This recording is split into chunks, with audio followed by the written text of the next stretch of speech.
we begin with Aroldis Chapman and his new home.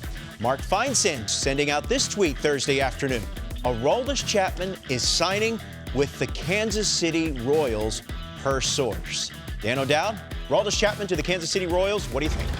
I think it's a good gamble. It's a one-year deal. I think it's under $4 million plus incentives.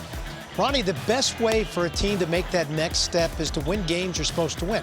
I mean, I don't know what he's got left, but I know as a compliment guy to the other arms that they've got back there, I think it's a very worthwhile gamble on their part. And you used the word gamble twice, and the gamble is that will he have his control? Because he still has stuff that is north of 98 miles an hour with his fastball, with a split and slider. But he lost control, really, of that slider, and you're looking at a guy that if he gets his control back, then it puts him in a nice position for the Royals, who are trying to make that next move. You know, when you look at that young Royals rotation, there's different ways they could have gone. You know, they could have added some more starters, veteran stars to the rotation, or you build from the back up to take the pressure off of them initially to get deep into games. And I think this allows them to start backing some of the other guys up in their bullpen. You said something interesting. You mentioned Aroldis Chapman, the split, and the slider, and that sometimes when you throw the slider more, that can impact how the slider comes out of your hand. You know, that's a good question,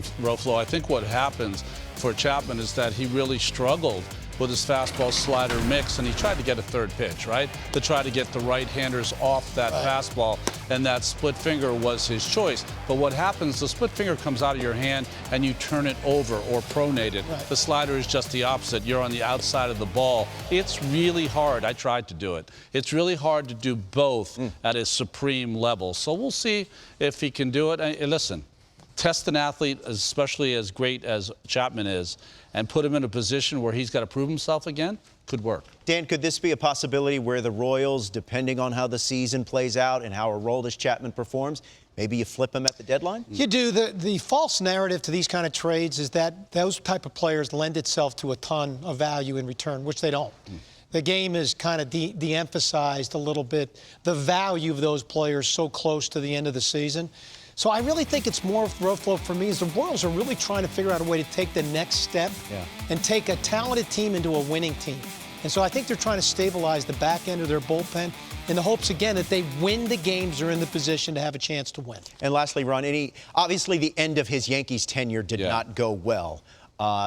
Any concerns, you know, going into a Kansas City clubhouse, you think? You know, there's a lot of concerns. You know, at the end, he was in that bullpen, but Aaron Boone just reluctantly would not go and use him because he was that far out of whack. That being said, I think a new environment where he's going into a clubhouse with a lot of young kids, and there's going to be a conversation at some point between Kansas City management before they've made this signing. They say, listen, we need you to be the epitome of a veteran, leader, professional. Come in here and really help these kids. But I would have concerns. Yeah, okay. Yeah, I mean, anytime you add a veteran into a mix of young player, he's got to bring something other than just his ability.